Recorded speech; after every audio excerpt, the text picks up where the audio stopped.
Bem-vindos ao terceiro episódio do podcast especial do Mês das Mães, da Grão de Gente. E o tema do episódio de hoje, ele é polêmico, é tabu, que é hoje o tema é bom. Sexo na gravidez e no pós-parto.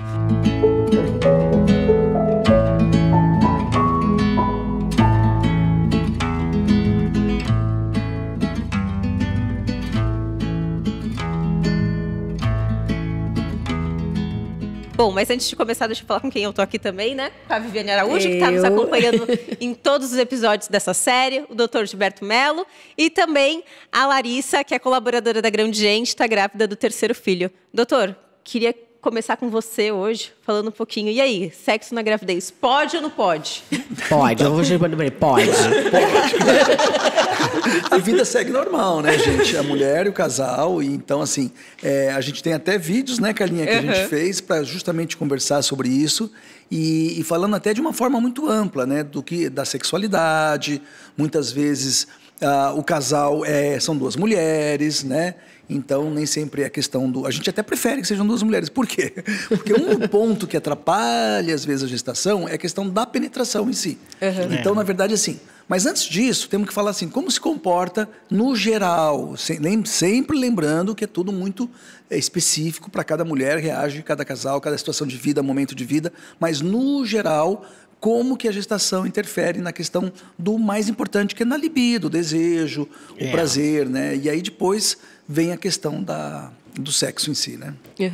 Vocês tiveram mudança de libido? Vivi, Lari? Quer falar? Primeiro? Fica à vontade. 3 gestações, né? Fica à vontade. Você tem mais experiência. Olha, posso dizer que eu não senti mudanças substanciais, não. A única mudança Acho que a gente fica um pouquinho mais preguiçosinha. A gente fica mais preguiçosa, mas assim, a gente se obriga também a ser mais criativa, né? Porque a barriga, conforme vai crescendo, ela acaba restringindo alguns movimentos. Sim. Então, a gente acaba precisando ser mais criativa. Não tive alteração da libido.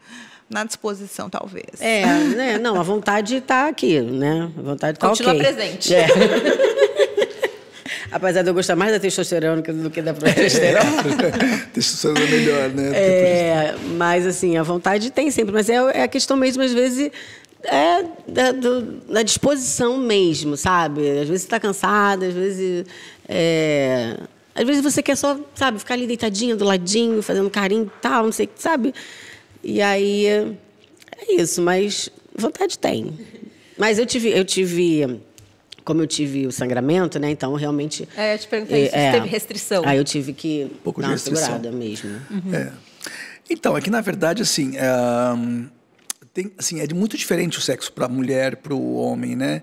E a maternidade pode gerar na mulher um sentimento de cuidado muito grande, às vezes receio. E, por incrível que pareça, às vezes muito no homem. O homem fica com medo, né? E não medo como ele vê a mulher também muito, naquele momento muito puro, muito santa, né? Então, psicanaliticamente, né? Quer dizer, como é que ele vai ter desejo por uma mulher que agora é mãe e lembra da mãe, não, né? Então, na verdade, não combina muito, né? Então, Não, meu marido... Não quero nada disso não, pelo amor de Deus. Olha, tem paciente que fala, doutor, eu vou trazer meu marido aqui para conversar com ele. Porque no começo, para a mulher...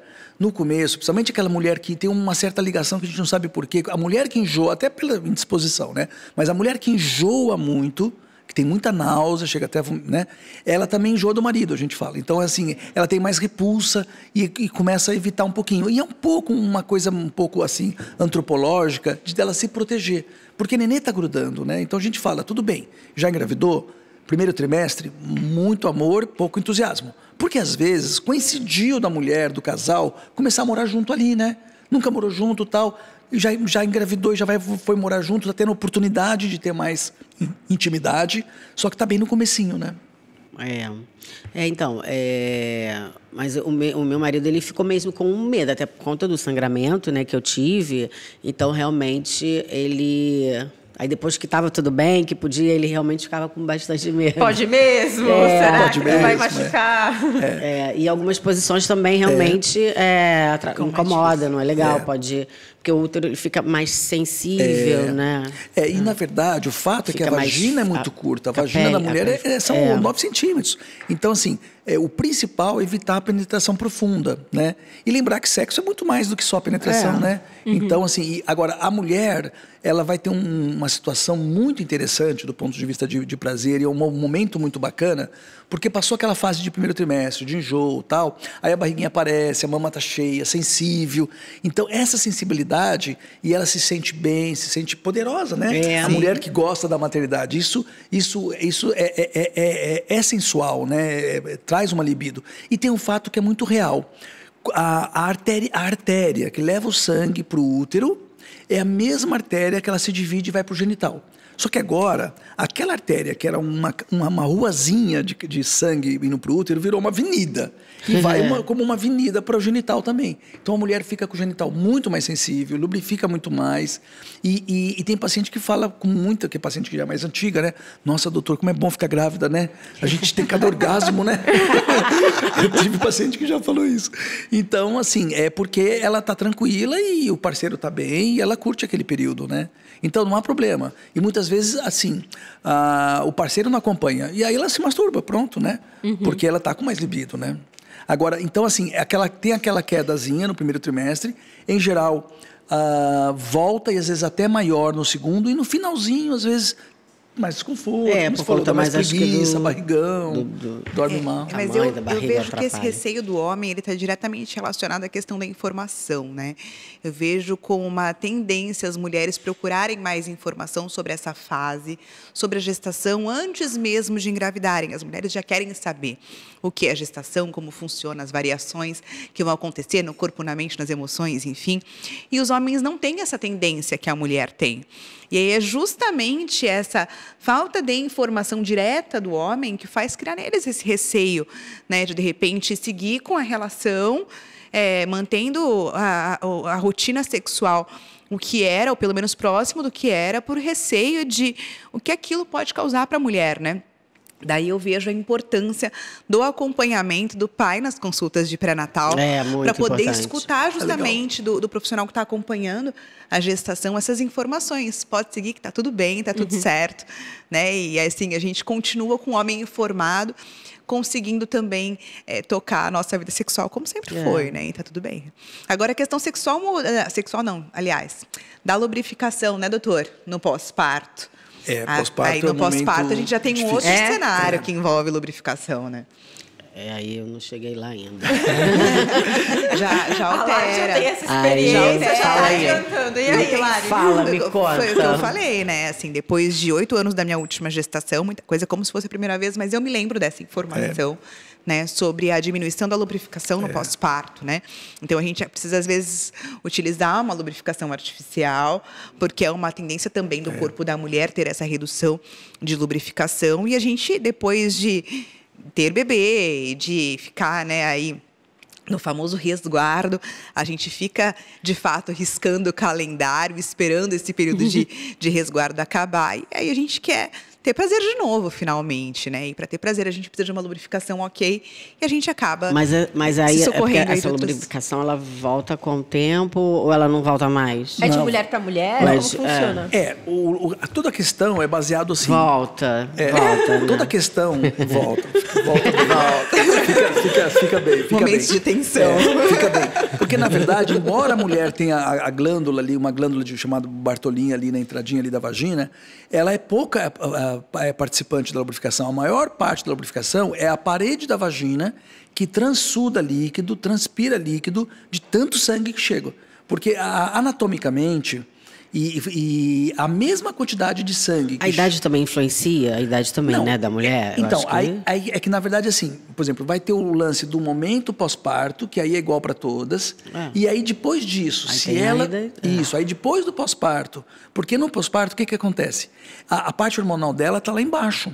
o ovário não está funcionando. Até porque a amamentação, e hoje em dia é muito valorizada, e é importante mesmo, a prolactina bloqueia o funcionamento do ovário. Então, aquela mulher que consegue levar uma gestação exclusiva até o 6º mês, por exemplo, ela só vai... A amamentação até o 6º mês, ela só vai menstruar depois de 6, 7, 8 meses. Então, o ovário dela parou de funcionar, mesmo que ela esteja numa idade mais jovem, mesmo que ela esteja ovulando bem, no pós-parto ela não ovula. E aí a vagina se comporta como se fosse na menopausa. Não tem hormônio, não tem lubrificação. A lubrificação fica muito baixa, porque é o que a gente estava comentando. A lubrificação depende daquela quantidade de sangue que chega e aquela vagina que tem uma boa mucosa com bastante vascularização. Então, assim, hoje a mulher no pós-parto tem um recurso muito bom. Como é que ela faz para melhorar a lubrificação? Como você falou, tem os lubrificantes, os gelzinhos, pode usar e deve. Mas ela vai estar fazendo algo de fora, artificialmente, para completar. Não há problema nenhum. Mas tem uma maneira de ajudar muito, que é hoje o laser vaginal. Claro que isso é uma tecnologia, tem recurso, depende de custo, de acesso a essa tecnologia, mas ajuda porque a mulher no pós-parto, se é uma questão hormonal, a lubrificação, ela não pode passar estrogênio, hormônio, porque ela está amamentando e vai atrapalhar a amamentação. Então ela entra, olha que engraçado, as 2 mulheres que mais se beneficiam do laser são as mulheres que tiveram câncer de mama e não podem usar hormônio, porque é um câncer hormônio dependente, e a mulher no pós-parto. E quanto tempo depois que tem o bebê que pode começar a fazer o laser? Laser pós-parto? Ela pode fazer, olha, com 15 dias, depende de se teve alguma laceração, se foi um parto normal e teve ponto, aí espera até um mês. Mas se foi uma cesárea, não teve laceração, não digo 15 dias, mas com 3 semanas, não precisa nem esperar um mês. Porque ela vai ter uma queda dessa questão hormonal rápido. Tá? Eu pessoalmente estou até exagerando 3 semanas. Vamos falar um mês. Porque, na verdade, é a praticidade, né? Ela está tão preocupada com a questão do bebê, peso e tal. Não espera um mês. Deu um mês. Poderia, mas não precisa. Com um mês ela volta na sua consulta de pós-parto e pode conversar sobre isso já, entendeu? Como também, se ela tiver, eventualmente, por algum problema, não estiver amamentando, aí ela vai voltar à parte hormonal mais cedo, vai ter que se falar em contracepção, tem outros assuntos também ligados à atividade sexual e... Né? O que me gera uma certa curiosidade, doutora, é o que diz respeito à vontade de retomar a vida sexual, porque a gente quer se sentir além de mãe, né? Depois que a gente tem filho, a gente deixa de ser a Viviane, a Larissa, a mulher, é a mãe do bebê e tal. Então, é claro que é uma alegria ser mãe e ser reconhecida como tal, mas a gente quer se sentir mulher e... Não quer deixar de ser, né? Exatamente. E rola uma expectativa de retomada da vida sexual ao mesmo tempo que ocorre essa diminuição. Então, assim, para mim, parecem informações conflitantes. A vontade que a gente tem dessa retomada e essa queda de lubrificação. Elas não estão necessariamente ligadas entre si, né? Então, é que, na verdade, assim, ela pode ter até a libido, ela pode ter o desejo, a vontade, mas não corresponde, igual o homem que tem impotência. Ele tem desejo, não chega sangue suficiente, porque essa chegada de sangue ali vai estar muito prejudicada pela essa queda hormonal, né? Então, assim, muitas vezes não responde. Ela está com desejo, ela está estimulada e não responde. Então, ela vai usar um lubrificante. Né? E isso acontece até, se for pensar antropologicamente, o momento pós-parto é um momento de necessidade de cuidado do bebê. Então não é um momento realmente, embora possa ter uma libido, é legal que tenha, se ela tem companheiro e tenha uma atividade sexual, mas não é um momento mesmo de lua de mel, né? Porque imagina primitivamente, lá na Idade da Pedra, a mulher pariu ali o bebezinho e falou, olha gente, tá rolando um batuque na caverna ali do lado, uma fogueira legal lá, eu vou lá naquela, fico aí com o bebê. Não, é alguém tem que cuidar do bebê. A ocitocina que libera na amamentação, tudo, que liberou no parto, que é o hormônio lá do amor, né? A mulher tem muito aquele vínculo.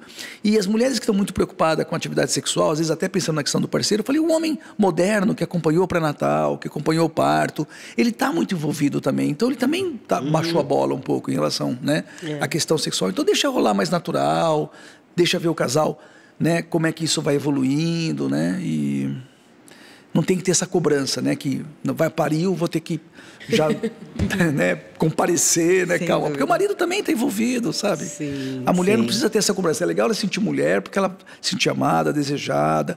E se vier a libido, que puder corresponder, é bacana, né? Mas eu acho que não tem que ter muito essa pressão, sabe? Ô, doutor, a gente estava falando durante a gravidez, né, da dificuldade, às vezes pela barriga e tudo mais, de posições. Existem posições que são mais adequadas, que são menos adequadas? Quais são? A Larissa pode contar aí, né? Então, assim, a grande questão tem a questão física do abdômen, né? Então, realmente, aquela tradição mais clássica de bebê, o homem sobre a mulher, o abdômen vai atrapalhar. Mas, assim, a gente tem que falar em termos de posição também na questão da profundidade da penetração. Então, por exemplo, quando eu estava procurando aqui quando uma caneta, alguma coisa, quando a mulher, por exemplo, quando a mulher, por exemplo, uma posição bacana, que é muito prazeroso para a mulher, na outra vida eu já fui mulher, viu, gente? Que é muito prazeroso para a mulher, é a mulher sentada sobre o parceiro, que aí é ótimo, porque a barriga não vai atrapalhar. Mas aí, como tem uma profundidade maior de penetração, a mulher fica mais para frente. Se ela fica mais para frente, ela controla, ela sente que não está encostando muito. Então é importante isso. É importante ela perceber que não está batendo muito ali no fundo, porque, como a gente falou, a vagina é curta. O homem fica tão preocupado com o tamanho, né? Mas a vagina é só 9 centímetros, né? Então encosta muito no colo do útero, né? Então ela, por exemplo, de joelho, tendo uma relação vaginal, ele atrás, né? Tudo bem, não vai atrapalhar a barriga, mas penetra muito. E ela não comanda isso. Então, a melhor posição é ou ela sentada, ela comandando essa profundidade, de ladinho. Ladinho sempre vai ser pouca penetração, né? E, na verdade, né, é o que a gente fala, para a mulher, o genital está muito, muito cheio de sangue, né? Então, assim, a carícia, o toque, o sexo oral, tudo isso vai ser muito mais até intenso e prazeroso para a mulher, né? É verdade. E quando a penetração está proibida, né? A mulher pode usar de outros artifícios ou não? Ou só dela ali tá com libido, tá com vontade, já pode estimular alguma coisa em relação a parto prematuro, essas coisas? Então, isso é bacana, Carla, porque assim, na verdade, você pode falar uma graduação de situações. Tem situação tão crítica para parto prematuro que a gente fala assim, nem excitação pode ter, banho gelado. Não pode nem pensar em sexo. Por quê? Ela tem uma dilatação, ela está de repouso absoluto. Tem situação que a excitação já puxa sangue ali e não pode nem ter orgasmo, porque contrai o útero, né? Se ela está bem com a gravidez, ela pode ter orgasmo, pode ter penetração, pode ter tudo. Então, na situação mais grave, nem excitação. Numa situação intermediária, às vezes a gente pede, olha, penetração nenhuma, porque teve ali um colo mais curtinho, um colo que está querendo abrir, risco de estourar a bolsa, porque hoje já está com uma dilatação, mas não está tendo contração, então se ela tiver orgasmo não vai atrapalhar, né? E tem situação que a gente pede que para tomar cuidado só, né? Então só evita as posições de penetração maior, tal, e você vai sentir o conforto, a mulher vai sentir o que está confortável para ela ou não, né? Então, assim, poucas vezes a gente restringe, né? Como a Vivi comentou, teve um sanguinho, aí vai ter que realmente evitar naquele período, né? No final, tá dilatando muito antes da hora. Qual é o tempo, assim, por exemplo? A partir de quantas semanas, já realmente tem uma coisa assim, você não pode. Independente se você está bem, se está tudo ok, mas chega, tipo, já estou com 37, 39. Aí... Não tem data. Mesmo não tendo nada, não tem contrato, mesmo não tendo nada. É tão engraçado isso, Vianney, que não tem data e até o contrário. Às vezes ela está com 40 semanas, o colo está fechado e a relação sexual ajuda o trabalho de parto. Então, às vezes, assim, olha, está com 40 semanas, não está dando nem sinal, o colo do útero está fechadinho, pode namorar. É muito mais pela questão de ter uma dilatação ou não. Então, naquele seu exemplo, 37 semanas, não está na hora ainda, né? É esperar um pouquinho mais. Já dilatou. Então pode, a penetração mais profunda pode romper bolsa, tudo. Não quer dizer que não possa ter um orgasmo, ter prazer na relação, né? É mais por aí mesmo. Então. Meu primeiro filho, eu recebi essa recomendação na minha última consulta. Né? Minha última consulta, meu marido comigo. E meu primeiro filho nasceu com 37 semanas e 6 dias. E eu já começava ali os primeiros sinais de dilatação e a médica falou, olha... fiquem à vontade para namorar aí nos próximos dias. Essa consulta aconteceu numa sexta-feira e meu filho nasceu no domingo, né? Mas as contrações começaram na sexta-feira, né? Contrações ainda de treinamento, mas sentindo já o início do trabalho de parto. Ela falou, fiquem à vontade porque vocês vão estimular o nascimento do bebê, principalmente se vocês desejam um parto normal, isso vai facilitar aí o trabalho de parto e vai colaborar nesse processo. Então, eu fui para casa com essa recomendação de fazer caminhadas intensas. Mas você estava com 37 semanas? 37,6. Eu já estava começando a dilatar. Eu acho que o obstetra tinha congresso, ia viajar para congresso. Brincadeira. Não, porque na verdade, assim, pode ser, não tem problema nenhum. Mas, assim, o termo da gestação é de 38 a 42. Então, se está com 37, está dilatando um pouquinho, ainda não é hora de estimular muito. Aguardar. Mas tudo bem, não há problema nenhum, porque está ali pertinho e tal. Mas, assim, às vezes bate 38, 39, o colo do útero está fechadinho e ainda não está dando sinal, legal. Falou estimular. Tudo corretamente, caminhada, atividade sexual, tudo isso estimula mesmo. Tanto que nasceu, né? Nasceu, parto normal. Meu segundo filho nasceu na antivéspera da data prevista. Esse aqui eu não pretendo estimular, não, doutora. A hora que tiver que ser, fica aí no forninho. Tá tudo certo, sem pressa. Que legal. Ô, doutor, e no pós-parto? Tem um período do resguardo, né, que falam de 40 dias. Precisa esperar os 40 dias? Como que funciona isso? É obrigatório, não é? Depende do tipo de parto, se foi cesárea, se foi normal? Então, na verdade, assim, vamos falar em termos absolutos, né? Se teve dilatação do colo do útero, esse colo do útero volta a se fechar bem mesmo depois de 15 dias, depois de 3 semanas, 2, 3 semanas. Então, o que acontece? Vamos supor que foi uma cesárea, ela teve trabalho de parto, dilatou, mas foi uma cesárea. Então, não tem nenhuma laceração, não tem nenhum pontinho vaginal, tudo. Poderia ter uma relação logo na primeira semana, caso desse vontade? Não é bom. Porque se dilatou... gente, então não vamos fazer, né? Vamos dar uma segurada. Dá uma segurada, não tinha. Porque o colo do útero deu uma dilatada, você tem a área da placenta para cicatrizar, né? Uma área que está cicatrizando, tem aquele sangramentozinho, tal. Então, é um momento que pode ter um pouquinho de risco de infecção no útero.